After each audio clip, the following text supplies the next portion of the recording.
අයිබෝන්දේ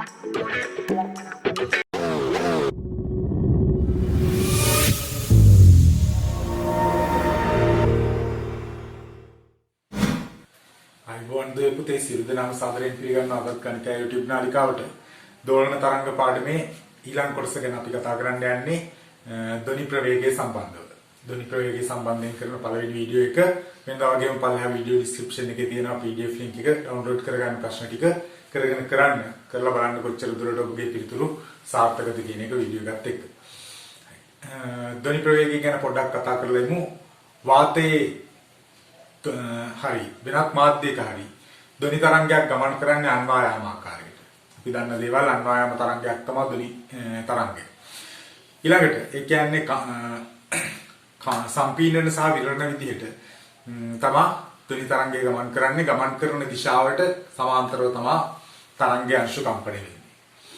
එතකොට ධ්වනි තරංග ගැන අපි වැදගත් දෙයක් තව මතක තියාගන්න ඕන. ධ්වනි තරංග කියන්නේ ගමන් කරන්න මාධ්‍යයක් අනිවාර්යයෙන්ම තිබිය යුතු තරංගයක්.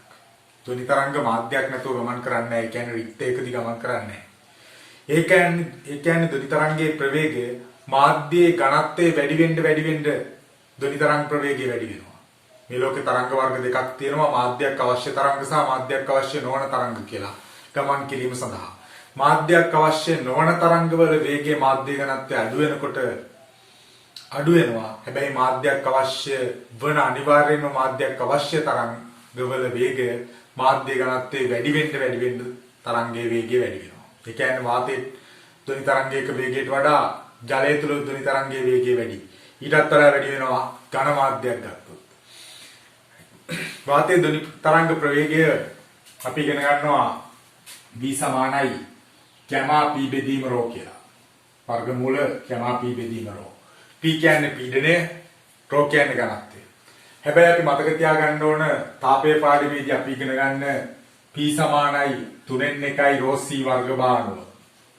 පීඩනය වැඩි කරොත් ඝනත්වය වැඩි වෙනවා සමානුපාතිකව.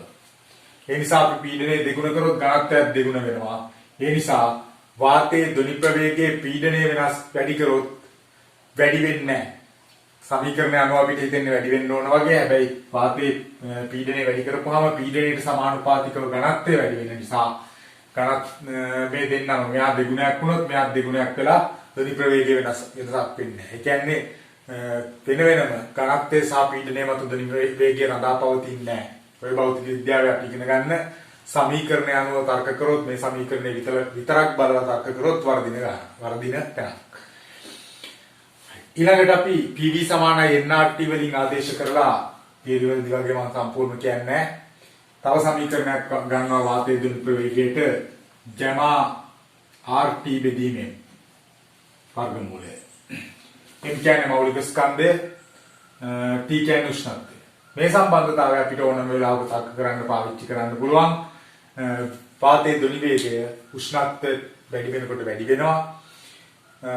වාතයේ මෞලික ස්කන්ධය වැඩි වෙනකොට ධ්වනි වේගය අඩු වෙනවා. කොහොම ඔය ටික තමයි ධ්වනි වේගය ගැන අපි කතා කරන්න ඕන. මතක තියාගන්න ඕන දේවල් ටික. හරි. එහෙනම් අපි යමු වැඩේට. පළවෙනි ගාන එක්තරා වායු ගෝලයක් තුළ ධ්වනි වේගයේ v ලෙස මැන ගන්නාලාදී වායුවේ උෂ්ණත්වය නියතව තබා එහි පීඩනය දෙගුණ කළහොත් වාතයේ ධ්වනි ප්‍රවේගයට කුමක් සිදු විය යුතුද කියලා අහනවා. උෂ්ණත්වය නියතව තියාගෙන පීඩනය වෙනස් කරොත් පීඩනය දෙගුණයක් කරොත් ඝනත්වයක් දෙගුණ වෙනවා. අපි දැන් ඉගෙන ගත්තා. එහෙනම් ධ්වනි වේගය වෙනස් වෙන්න විදියක් නැහැ. පළවෙනි ප්‍රශ්නයට උත්තරේ v-මයි. පිළිතුරු අංක 3 නිවැරදි පිළිතුර විදිහට ගන්න පුළුවන්. ඊළඟට දෙවෙනි ප්‍රශ්නය. ධ්වනිය සම්බන්ධයෙන් කර ඇති පහත් සඳහන් ප්‍රකාශයන්ගෙන් කුමක් සත්‍ය වේද?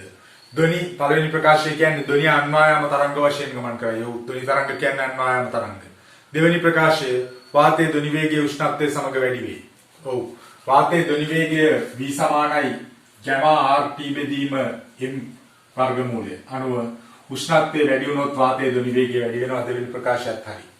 තුන්වෙනි ප්‍රකාශය ධ්වනි තාරතාවය නිර්ණය කරනු ලබන්නේ තරංගයේ විස්තරය මගිනි. අන්න එතන තමයි වැරදි ප්‍රකාශය තියෙන්නේ.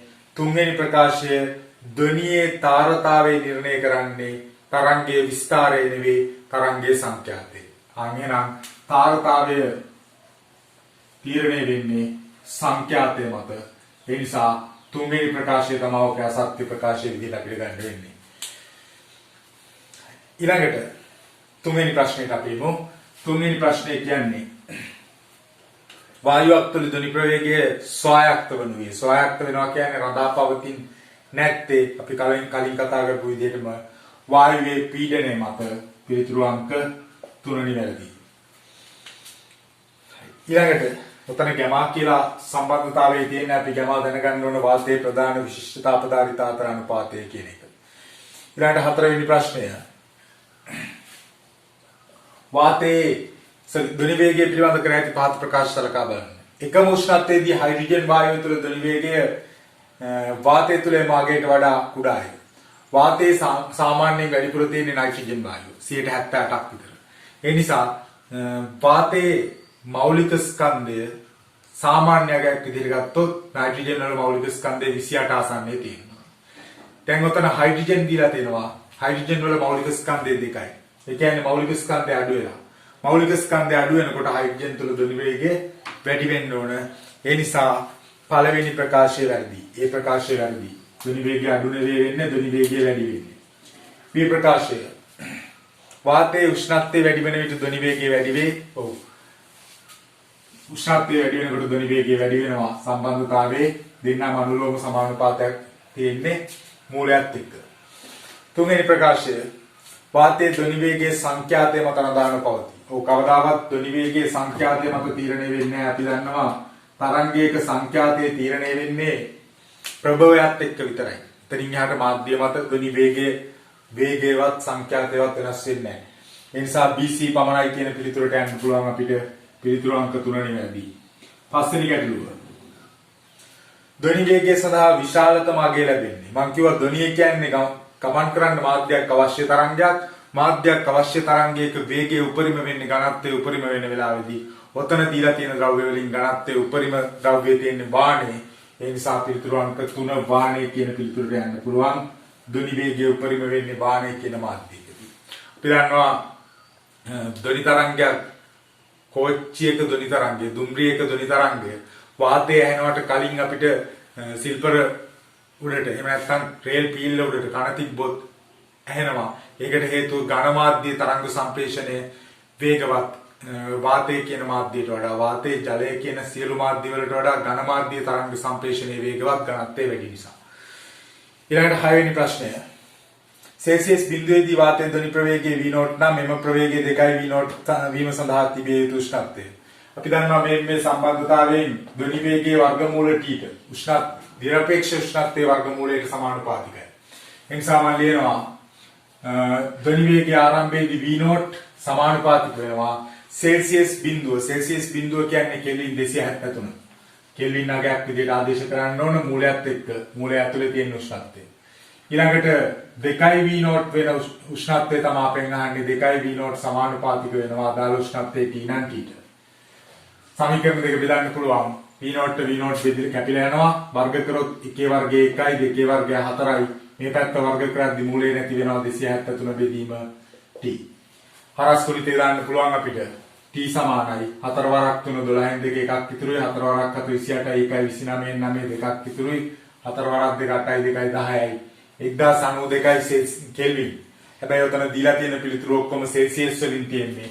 කෙල්වින් සෙල්සියස් කරන්න 273ක් අඩු කරන්න ඕන. 273ක් අඩු කරපුවාම අපිට එනවා 819 සෙල්සියස් කියලා.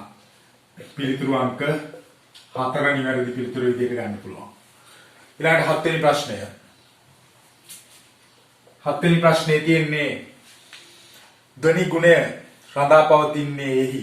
ධ්වනි ගුණය රඳාපවතින්නේ ඇත්තටම ධ්වනි තරංගයේ තරංග හැඩය මත. තරංග සංඛ්‍යාතයේ විස්තරයේ දේවල් මත නෙමෙයි තරංග හැඩය මත රඳාපවතින්නේ. ඒ කියන්නේ උතන දීලා තියෙන පිළිතුරු වලින් අපිට ගන්න වෙන්නේ උපරිතාන පැවතීම මතය කියන පස්වෙනි උත්තරේ ගන්න පුළුවන් 7 වෙනි ගැටලුවට අනිගද තීරි ප්‍රශ්නයක් විදිහට අහලා තියෙනවා. 8 වෙනි ප්‍රශ්නය. සෙල්සියස් 27 දී වායුවක් තුළ ධ්වනි වේගය v වේ. අපෙන් අහනවා එම වායුවේ ධ්වනි වේගය 2v වන උෂ්ණත්වයේ වනුයේ. v ධ්වනි වේගයක් තියෙන්නේ සෙල්සියස් 27 දී කෙල්වින් 300 දී 273ක් එකතු කරා මෙතන සමානුපාතයත් එක්ක මූලයක් ඇතුලේ උෂ්ණත්වයේ තියෙන නිසා මූලය දැම්මා. උෂ්ණත් 2V ධ්වනි වේගයක් තියෙන්නේ මොන උෂ්ණත්වයේද කියලා අපෙන් අහන්නේ. මම ගත්තා T උෂ්ණත්වය කියලා. සමීකරණ දෙක බෙදුවොත් T ට T කැපිලා යනවා. වර්ග කරොත් 1 වර්ගය 1යි 2 වර්ගය 4යි 300 බෙදීම T. ඔතනින් අපිට ගන්න පුළුවන් T කියන්නේ 300 වරක් 4 1200යි. 1200 හැබැයි කෙල්වින් උෂ්ණත්වයක්. සෙල්සියස් උෂ්ණත්වය බලන්න ඕකෙන් 273ක් අඩු කරන්න ඕන. 273ක් අඩු කරපුවාම පිළිතුර 927යි සෙල්සියස් කියලා එයි. 927යි සෙල්සියස් අංශක. ඔයාලට වෙන ප්‍රශ්නය. ඊළඟට අපි බලමු. ඒ කියන්නේ පිළිතුරු අංක 4 නිවැරදි පිළිතුරු විදිහට ගන්න පුළුවන් 8 වෙනි ප්‍රශ්නයට. දැන් බලමු අපි 9 වෙනි ප්‍රශ්නය.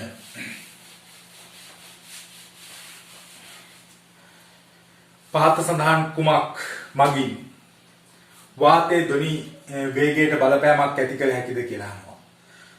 ඒ කියනවා ධ්වනි තරංගයේ සංඛ්‍යාතය. සංඛ්‍යාතයේ ධ්වනි තරංගයේ කෙරෙහි වේගය කෙරෙහි බලපෑමක් ඇති කරන්න බෑ. සංඛ්‍යාතයේ තීරණය වෙන්නේ ප්‍රභවය මත විතරයි වැරදි. B ප්‍රකාශය කියනවා වාතයේ උෂ්ණත්වය. ඔව් වාතයේ උෂ්ණත්වය වැඩි වෙනකොට අපි දන්නවා ගැමා RT බෙදීමෙන් මනුව උෂ්ණත්වය වැඩි වෙනකොට වාතයේ ධ්වනි වේගය වැඩි වෙනවා. B හරි. C වාතයේ ආර්ද්‍රතාවය. අපි දන්නවා වායු ගෝලයේ සාමාන්‍යයෙන් වැඩිපුර තියෙන්නේ නයිට්‍රජන්. වාතයේ සාපේක්ෂ ආර්ද්‍රතාවය වැඩි වෙනවා. එහෙම නැත්නම් ආර්ද්‍රතාවයේ තෙතමනය වැඩි වෙනවා කියලා කියන්නේ ජල වාෂ්ප, ජල අණු වායු කලාපයේ වැඩි වෙනවා. ඒ කියන්නේ හරියට නිකන් නයිට්‍රජන් 28යි 28 තියෙන තැනකට ඒ වෙනුවට නයිට්‍රජන් 28ක් තියෙන වායු මවුල අයින් වෙලා ඒ වෙනුවට ජලයේ 18 ඒවා එකතු වුණා වගේ කියලා හිතන්න පුළුවන්. 100%ක් නිවැරදි ක්‍රමයක් නෙවෙයි. හැබැයි මතක තියාගන්න ලේසි ක්‍රමයක්. 100 නයිට්‍රජන් තිබ්බ තැනකට අපි ඒ වෙනුවට ජලය දැම්මා වගේ තමයි වෙන්නේ. සාපේක්ෂ ආර්ද්‍රතාවය වැඩි වෙනකොට. නයිට්‍රජන් වල මෞලික ස්කන්ධය 28යි. ජලයේ මෞලික ස්කන්ධය 18යි. එහෙනම් මෞලික ස්කන්ධයේ සඵල වශයෙන් අඩු වෙනවා. මෞලික ස්කන්ධයේ වාතයේ සඵල වශයෙන් අඩු වෙනවා ආර්ද්‍රතාවය වැඩි වෙනකොට. මෞලික ස්කන්ධය අඩු වෙනවා කියලා කියන්නේ මේ සම්පූර්ණගේ වැඩි වෙනවා. ඒ කියන්නේ වාතයේ ධ්වනි තරංග වේගය වැඩි වෙනවා. ඕක තමයි අපි මතක තියාගන්න තර්කය. ධ්වනි වේගය වාතයේ සාපේක්ෂ ආර්ද්‍රතාවයේ වැඩි වෙනකොට වැඩි වෙනවා කියන්නේ. සාපේක්ෂ ආර්ද්‍රතාවයත් එක්ක නම් ධ්වනි වේගය රඳා පවතිනවා. C නිවැරදි. B සහ C පමණි කියන පිළිතුරු අංක 4ට යන්න පුළුවන් 9 වෙනි ප්‍රශ්නය. ඊළඟට 10 වෙනි ප්‍රශ්නය. වාතයේ ධ්වනි වේගය පිළිබඳව පහත ප්‍රකාශ සලකා බලන්න. මේ ප්‍රකාශය කියනවා උෂ්ණත්වයේ නියතව පවතින විට පීඩනය වැඩි වෙන විට වේගය වැඩි වෙයි. අපි මුලින්ම කතා කරා පීඩනයත් එක්ක වාතයේ ධ්වනි වේගය රඳා පවතින්නේ නැහැ කියලා. ඒ නිසා මේ ප්‍රකාශය වැරදි. ඊළඟට B ප්‍රකාශය කියනවා උෂ්ණත්වයේ සහ ආර්ද්‍රතාවයේ වැඩි වෙන විට වේගය වැඩි වෙයි. උෂ්ණත්වයේ වැඩි වෙනකොට වේගය වැඩි වෙනවා. කලින් අපි කතා කරා ආර්ද්‍රතාවයේ වැඩි වෙනකොටත් වේගය වැඩි වෙනවා. B හරි. C ප්‍රකාශය කියනවා උෂ්ණත්වයේ නියතව පවත්වාගත් විට ඝනත්වයේ වැඩි වෙන විට වේගය අඩු වෙයි. නෑ අපි ඉගෙන ගත්ත සම්බන්ධතාවය අනුව P සමානයි 3n1යි ρ C වර්ග බානුව ඝනත්වයේ වැඩි කරොත් ඒ පීඩනය වැඩි වෙලා නියතව තියා ගන්නවා වාතයේ ධ්වනි ප්‍රවේගය C වැරදි. B පමණක් සත්‍ය වේ කියන දෙවෙනි පිළිතුරට යන්න පුළුවන් අපිට 10 වෙනි ප්‍රශ්නයට. හරි. එහෙනම් අද MCQ 10ක් කතා කරලා ඉවරයි. මේ වගේම අලුත් වීඩියෝ එකකින් හමු වෙමු. එතකන් සමුගන්නවා. සියලු දෙනාටම සුබ දවසක්.